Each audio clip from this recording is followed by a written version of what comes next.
tous, le chef de l'État ivoirien a reçu plusieurs diplomates onusiens. La présidentielle ivoirienne, le prochain sommet de la CEDEAO et les défis sécuritaires dans la sous-région ont été abordés. Journée de l'audition, des centaines d'élèves ont bénéficié de dépistage gratuit des infections de l'oreille et de la surdité, une initiative de la Société ivoirienne d'autorhinolaryngologie. Au Burundi, 2 camps militaires du nord et du sud de Bujumbura attaqués simultanément ce vendredi à l'aube. Les assaillants ont été repoussés après plusieurs heures d'intenses affrontements selon les forces de l'ordre. Bienvenue dans le 13h, merci d'être avec nous sur RTI 1. Le président ivoirien Alassane Ouattara a reçu plusieurs diplomates onusiens. Entre autres points abordés, la présidentielle ivoirienne, le prochain sommet de la CEDEAO qui inclut notamment les défis sécuritaires dans la sous-région. Jérôme Kofi Abola. Ils sont tous les trois au service de l'Organisation des Nations Unies. Il s'agit de Mohamed Ibn Chambas, Mongui Amdi et Miguel Trovoada. Et c'est au nom du secrétaire général de cette organisation internationale qu'ils ont successivement rencontré ce jeudi le président de la République, Alassane Ouattara. Les échanges avec leur hôte pour parler du chef de l'État ivoirien ont essentiellement porté sur la situation sécuritaire ainsi que des élections en Afrique, notamment dans la sous-région ouest africaine. Nous avons parlé de la situation en République de Guinée-Bissau. Le président a été très attentif à tout ce que j'ai dit. Il s'est intéressé beaucoup à la situation en Guinée-Bissau. Et je sais que pendant qu'il était à la tête de la CEDEAO, il a beaucoup contribué à la stabilisation de la situation. Et maintenant, en tant que membre de cette organisation, la Côte d'Ivoire continue à être présente. Donc, ce sont ces aspects que nous avons discutés. Et j'espère revenir ici pour pouvoir approfondir certains aspects de l'appui que la Côte d'Ivoire pourra apporter à la stabilisation et à la paix en République de Guinée-Bissau. On a eu l'opportunité de faire un tour d'horizon de la région ouest africaine. Comme vous savez, il y aura le sommet de la CEDEAO la semaine prochaine et nous avons discuté les défis qui confrontent la région aujourd'hui. Spécialement, il y a le défi sécuritaire. Nous savons la situation qui se pose dans la Sahel, Mali, mais aussi dans la région de lac de Tchad, avec le Boko Haram qui menace le Nigeria, le Niger, peu membres de la CEDEAO, mais également le Cameroun et le Tchad aussi. Donc, cette menace terroriste et extrémiste, c'est un problème international. Donc, il faut une approche globale. Il faut que tous les pays de la région se réunissent contre cette flot de terrorisme, d'extrémisme. Et également, on a parlé de les élections qui viennent dans l'année prochaine. Nous espérons qu'en 2016, on peut avoir des élections crédibles, transparentes au Bénin, au Niger, également au Ghana, aussi en Cap-Vert et en Gambie. Les représentants spéciaux de Ban Ki-moon ont par ailleurs indiqué avoir saisi cette occasion pour féliciter le président Alassane Ouattara à la suite de sa brillante réélection. Pour eux, ce récent scrutin présidentiel en Côte d'Ivoire constitue un exemple qui doit inspirer les pays africains, particulièrement ceux de la sous-région, en attente d'élections en 2016, c'est-à-dire l'année prochaine. Le Parlement ivoirien adopte un projet de loi qui modifie le code de procédure civile, commerciale et administrative. Selon le garde des Sceaux Niéléma Coulibaly, il devrait permettre une célérité des procédures judiciaires grâce à l'outil informatique. Michel Digré. L'ordonnance dont la ratification est sollicitée par le ministre de la Justice donne la possibilité de saisir les juridictions par voie électronique. Cet amendement du Code de procédure civile, commerciale et administrative autorise d'une part les greffiers des juridictions la tenue sous forme électronique du registre dit général et d'autre part permet la communication des pièces conclusions et autres documents par voie électronique. Nous avons l'obligation de rendre la justice plus facilement accessible. Vous savez qu'il y a bien évidemment intérêt à pouvoir communiquer au juge sans se déplacer, échanger entre parties sans se rencontrer. Souvent, il y a des étincelles lors des rencontres. Donc, toutes ces choses-là contribueraient à faciliter le déroulement des procès, à gagner en temps, donc d'une certaine manière à améliorer l'environnement des affaires conflictuelles. Toutefois, les députés ont voulu être rassurés sur la fiabilité de ce nouveau système. Alors la fiabilité, c'est le fait que ce sont plusieurs destinataires qui reçoivent par voie électronique le même document. Il y a le juge, il y a la partie adverse, elles peuvent être nombreuses, donc il y a les parties adverses éventuelles, il y a l'émetteur. S'il se trouve qu'il y a une discussion sur ce qui a été reçu par l'une des parties par voie électronique, il suffit de recourir, comme la loi, l'ordonnance qui vient d'être ratifiée l'indique, il suffit de recourir au document original. S'il n'y a pas de discussion, on gagne en temps, on gagne en moyens financiers et donc il n'y a pas de souci. Le projet de loi a été adopté à l'unanimité par les membres de la Commission des affaires générales et institutionnelles du Parlement. Cependant, l'usage de la voie électronique n'est pas une obligation, elle constitue une alternative au mode traditionnel sur papier. Emploi direct, la première édition du Salon de l'emploi doit offrir à 5000 jeunes un premier contact avec le monde du travail. La rencontre initiée par le ministère en charge de la promotion de la jeunesse et de l'emploi se tient sur 2 jours, hier et aujourd'hui. Guillaume Zéré, Serge Collet. Par ce geste, le ministre d'État, Amadou Gon Coulibaly, donne l'opportunité à 5000 jeunes de se rapprocher du marché du travail. Ce salon s'inscrit dans la droite ligne de la lutte contre le chômage. Il s'agit d'offrir aux jeunes diplômés les chances de décrocher un premier emploi. Le programme national de développement 2016-2020 prévoit environ 29 000 milliards d'investissements tant publics que privés. Dans un tel contexte, la création d'emplois bénéficie d'un environnement propice. Il est donc nécessaire et opportun que toutes les parties prenantes redoublent d'ardeur pour la création massive d'emplois. Nous attendons de ce salon, dans les semaines à venir, la constitution d'une bourse de stage, de projets et d'opportunités pour accompagner tous ces jeunes. Le salon, financé entre autres par la Banque mondiale et le port autonome d'Abidjan, représente une plateforme d'échange. Jeunes demandeurs d'emploi, universités et grandes écoles, entreprises, institutions privées et publiques vont échanger en vue de favoriser une meilleure insertion socio-professionnelle. Pour ces milliers de jeunes, l'initiative de l'État ivoirien est à saluer. Avec la volonté du gouvernement à trouver des emplois pour les jeunes, j'ai beaucoup d'espoir. Plusieurs secteurs d'activité et une centaine d'entreprises qui ouvrent leurs portes aux visiteurs. J'appelle les jeunes participants à visiter les stands, à visiter nos stands, à chercher à savoir ce que nous faisons et toutes les possibilités que nous avons, que nous pouvons leur offrir.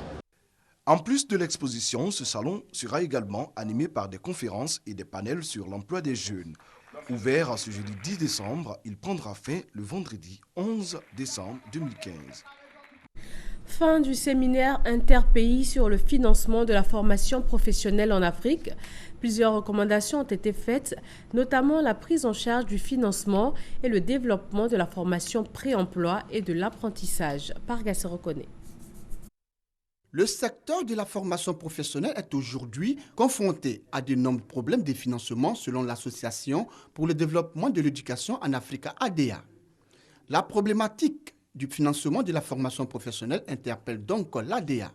Elle a réalisé avec l'aide du réseau africain des institutions et fonds de formation professionnelle et le pôle qualité interpays pour le développement des compétences techniques et professionnelles une étude en 2014. On ne peut pas parler d'emploi si l'emploi n'est pas adossé à une formation de qualité.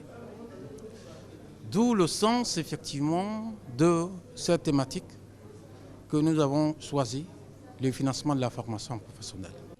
En vue de donner suite à cette étude, un séminaire interpays est initié en Côte d'Ivoire par le ministère d'État, ministère de l'Emploi, des Affaires sociales et de la formation professionnelle, avec l'appui de l'Agence française de développement et la coopération suisse. Au cours de ce séminaire, je vous exhorte d'une part à enrichir la base d'informations recueillies auprès des fonds enquêtés.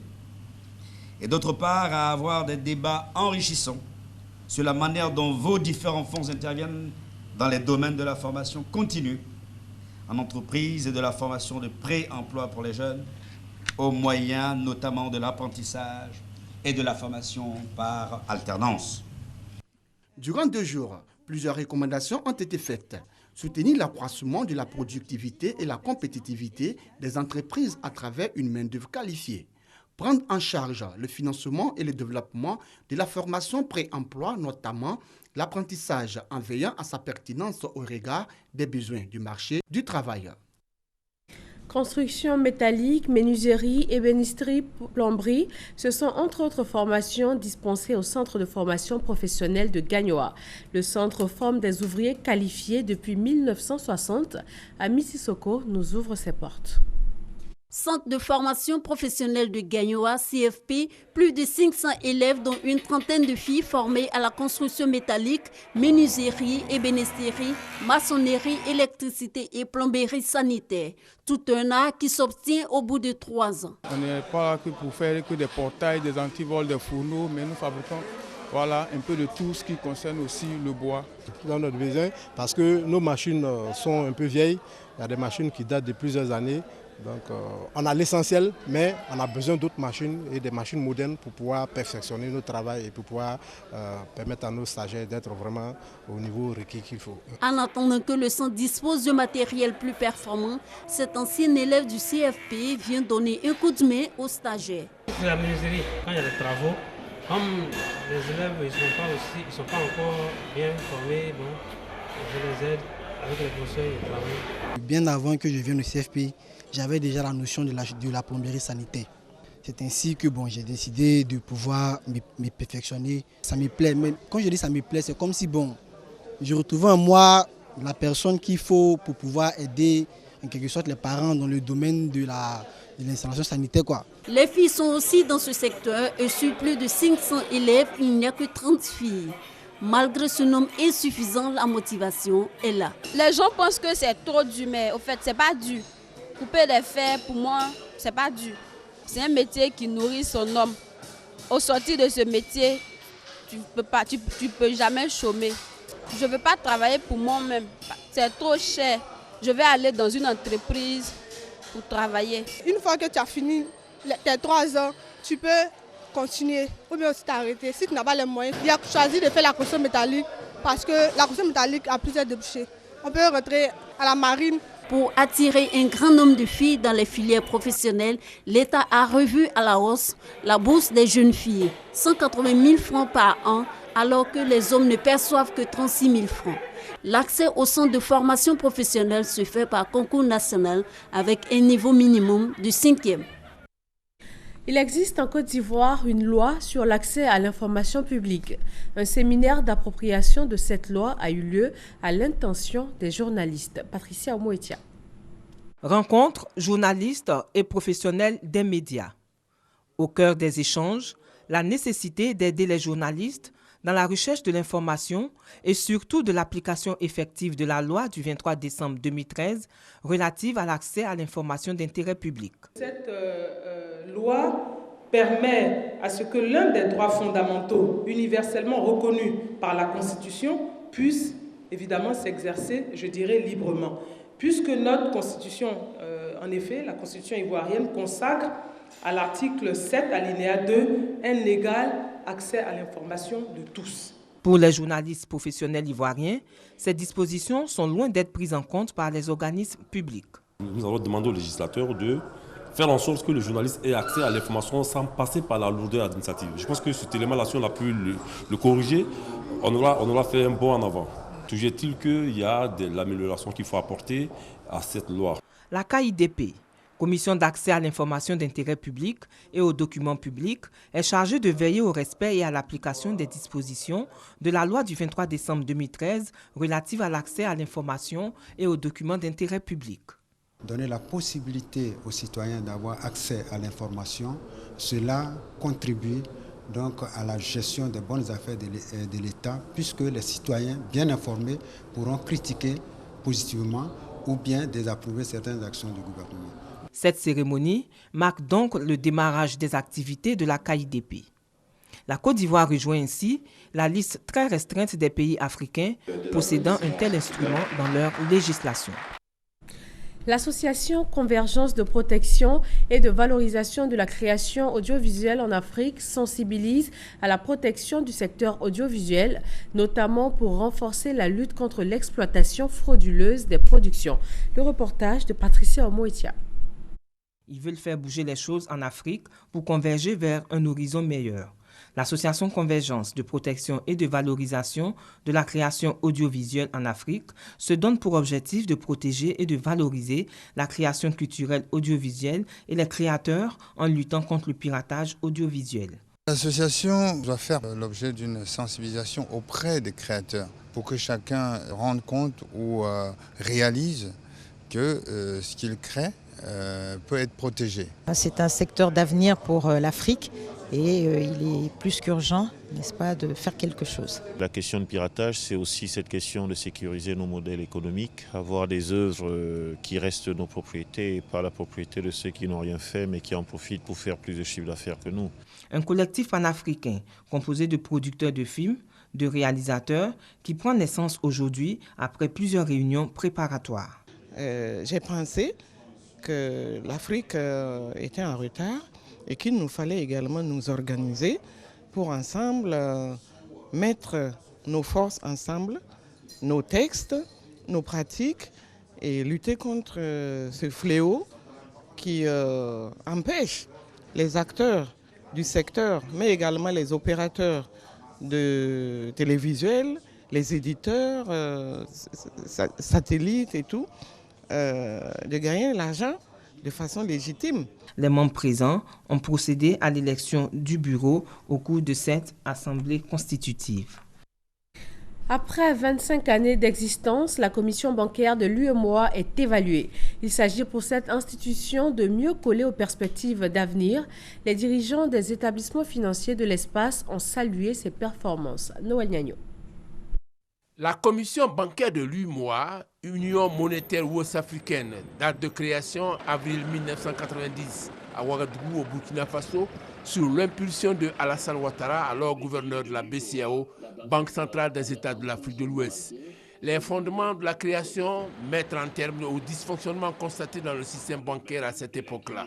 D'une façon générale, les banques ont financé peut-être de façon anarchique les activités économiques et certains de ces financements ne se sont pas dénoués, ce qui a entraîné des difficultés particulières au niveau de ces banques et certaines ont même été dissoutes parce qu'elles ne pouvaient plus continuer leurs activités. Conformément à ce constat, la Commission a eu pour rôle d'assurer une surveillance uniforme et plus efficace de l'activité bancaire et une intégration bancaire dans l'Union. 1990-2015, voici 25 ans que cette institution est en marche. Pour le bonheur de tous et les acquis sont notables. Avant, les banques pouvaient se créer sans qu'il n'y ait une analyse approfondie et sans qu'il n'y ait des garanties pour leur pérennité. Ça, c'est le premier acquis. Deuxièmement, des règles ont été mises en place pour leur permettre de fonctionner de façon beaucoup plus résiliente et beaucoup plus normale. Troisième chose, ces règles étaient internationales. Donc, à un moment donné, il a fallu que les banques, en s'y conformant, puissent éviter les catastrophes qu'il y a eu et les crises qu'il y a eu par ailleurs de façon mondiale. Quatrième chose, ça a permis aux banques de respecter les ratios et d'être profitables. Ce jeudi 10 décembre 2015, le Gotha des institutions financières de l'espace s'est retrouvé pour remonter le temps, passer au crible cette maturité, saluer le travail abattu et décliner les perspectives. Vous avez maintenant des banques dites transfrontalières qui existent chez nous et qui sont installées dans d'autres pays ou qui sont installées dans d'autres pays et qui fonctionnent chez nous. Donc la supervision doit permettre de connaître à la fois l'ensemble des activités qu'elles font chez nous, mais aussi de façon globale quelles sont leurs activités et quels sont les risques qu'il y a pour que celles qui sont chez nous aient des difficultés. Les pouvoirs de la commission bancaire portent entre autres sur l'agrément et le retrait d'agrément des établissements de crédit, le contrôle des établissements de crédit et des systèmes financiers décentralisés, la nomination d'administrateurs, provisoire ou du liquidateur d'établissement de crédit. Le système intégré de gestion des finances publiques est désormais applicable à Sakassou. Les acteurs locaux de gestion des finances publiques viennent d'être outillés à l'utilisation de cet outil informatique pour contrer la lenteur administrative. Le reportage de Soro Corona est commenté par Léon Pro. Lenteur administrative et retard dans l'exécution des crédits budgétaires, des entraves à l'exécution des dépenses publiques à l'intérieur du pays, dont les acteurs de la chaîne souhaitent la levée. À la clé, l'informatisation de la gestion des finances publiques. Qui sont les services décentralisés de l'intérieur, l'objet toujours de faire recours à la direction d'Abidjan. On souhaite véritablement que la direction du budget se rapproche davantage de nous qui sommes à l'intérieur du pays.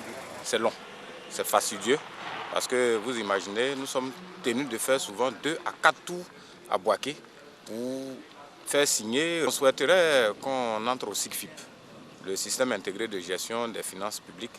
Ces préoccupations, la Direction générale du budget et des finances publiques les a prises en compte en proposant le SIGFIP, le système intégré de gestion des finances publiques qui s'étend désormais au département de Sakassou. La présente session de formation vise à préparer les acteurs départementaux de la chaîne des dépenses publiques à l'utilisation de l'applicatif SIGFIP.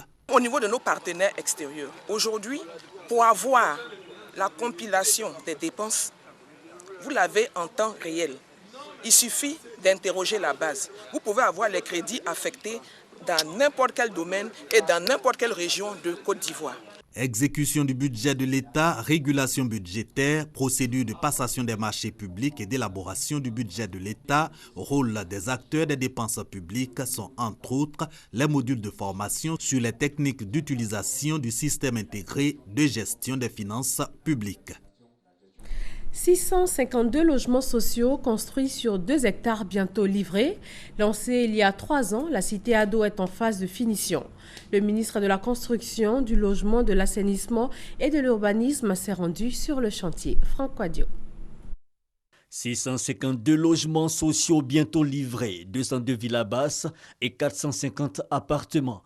La cité Ado de Nyondobité entre Yopougon et Abobo, totalement financée par l'État de Côte d'Ivoire, dans le cadre du programme des logements sociaux, verra ses souscripteurs entrer en possession de leur logement. Mais avant la livraison effective de la première tranche des logements, 652 sur les 2172 en construction, le ministre de la Construction, du Logement, de l'Assainissement et de l'Urbanisme, Mamadou Sanogo, effectue une visite. Les bâtiments en hauteur donc, sont tous présents. Les maisons basses sont pratiquement achevées. Il y a quelques petits travaux au niveau des VRD, notamment le réceptacle un peu des eaux usées. Le constructeur nous a rassuré que dans moins de 2 semaines, tout cela sera achevé.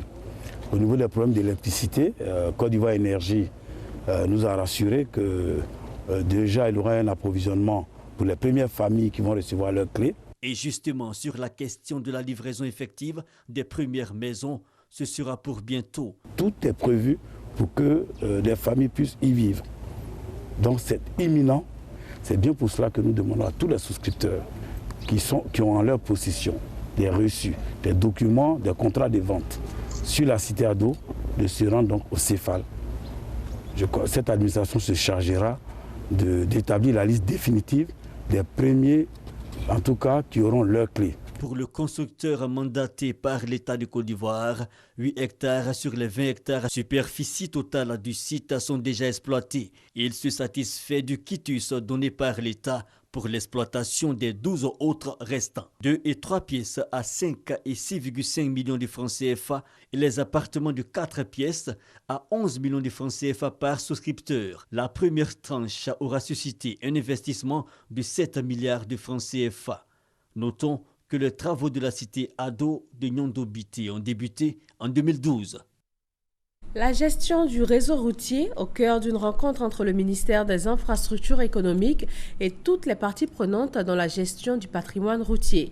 Il s'agit de mettre en place un système de gestion des routes financé par l'Union européenne. Christelle Nda et Patricia Omoetia. Nid de poule, routes dégradées, des centaines de kilomètres de routes impraticables durant la saison des pluies, des difficultés rencontrées par les automobilistes. Désormais, habitants et automobilistes peuvent pousser un ouf de soulagement. L'État, dans sa politique de développement, veut préserver son réseau routier par la mise en place d'un système de gestion routière. Le système de gestion routière consiste fondamentalement à la mise en place d'une banque de données routières qui va contenir les éléments de base de programmation, à savoir le trafic, à savoir l'état du réseau et un certain nombre d'informations qui concernent l'environnement de la route. Ils peuvent servir d'éléments de base pour la définition des priorités au niveau des interventions du développement du réseau routier. Cette rencontre d'échange est aussi l'occasion pour tous les acteurs de la gestion du réseau routier d'élaborer le programme d'entretien 2016 et de rappeler les différentes évolutions technologiques dans le secteur routier. Le programme a démarré dans le dernier trimestre de l'année 2014. À ce jour, plus de 95 milliards de marchés de travaux d'entretien ont été attribués. Au thème du programme, c'est environ 3000 km de routes bitumées et 13 500 km de routes en terre qui vont bénéficier de travaux de rattrapage. 67e anniversaire de la commémoration des droits de l'homme hier 10 décembre. Dans son rapport, la Commission nationale des droits de l'homme de Côte d'Ivoire indique que la situation des droits de l'homme s'est nettement améliorée dans le pays. Ce rapport 2014 est le résultat de plusieurs enquêtes et analyses menées sur le terrain. Patricia Omoetia. La Journée mondiale des droits de l'homme marque également le 67e anniversaire de la Déclaration universelle des droits de l'homme. Depuis lors, la Côte d'Ivoire s'active à rendre perceptibles ses actions dans la promotion et la protection des droits de l'homme. À preuve, la poursuite de l'équipement du système judiciaire et pénitentiaire, l'abolition définitive de la peine de mort du corpus juridique ivoirien, il conviendrait également de relever la mise en place de la couverture maladie universelle pour les plus démunis, l'augmentation des revenus des agriculteurs, la hausse du SMIC, le déblocage du salaire des fonctionnaires. S'il est vrai qu'en si peu de temps, des avancées notables ont été enregistrées, il n'en demeure pas moins que les défis auxquels la Côte d'Ivoire doit faire face pour assurer le plein exercice de ses droits sont immenses. Aussi, se propose-t-elle très prochainement de faire progresser les droits de l'homme dans tous les domaines de la vie politique, économique et sociale. Ceci dans le sens de consolider les bases d'une société plus juste et plus égale à l'abri de l'oppression et du besoin. Cela constitue plus qu'une obligation pour nous, au regard de notre position renouvelée au Conseil des droits de l'homme des Nations Unies. La Déclaration universelle des droits de l'homme, adoptée en 1948 par l'Assemblée générale des Nations unies, reste inconnue dans plusieurs pays. Un appel est donc lancé par l'Assemblée générale des Nations unies en faveur de tous les pays membres à rendre public le texte de la déclaration et à faire en sorte qu'il soit lu, exposé et expliqué dans les écoles et autres institutions éducatives. 10e édition de la Journée nationale de l'audition. Des élèves du primaire et du secondaire ont bénéficié de séances gratuites de dépistage de la surdité et autres infections de l'oreille. Parga se reconnaît. Aujourd'hui, en Côte d'Ivoire, sur 100 élèves, 6 à 7 d'entre eux n'entendent pas, d'où l'importance du dépistage gratuit et du diagnostic précoce. Ce jeudi matin, à l'université Félix Houphouët-Boigny de Cocody, la bousculade était au rendez-vous. Élèves du primaire et du secondaire, tous voulaient savoir s'ils entendent bien ou pas. Ils sont venus profiter du dépistage gratuit organisé par la société ivoirienne d'ORL.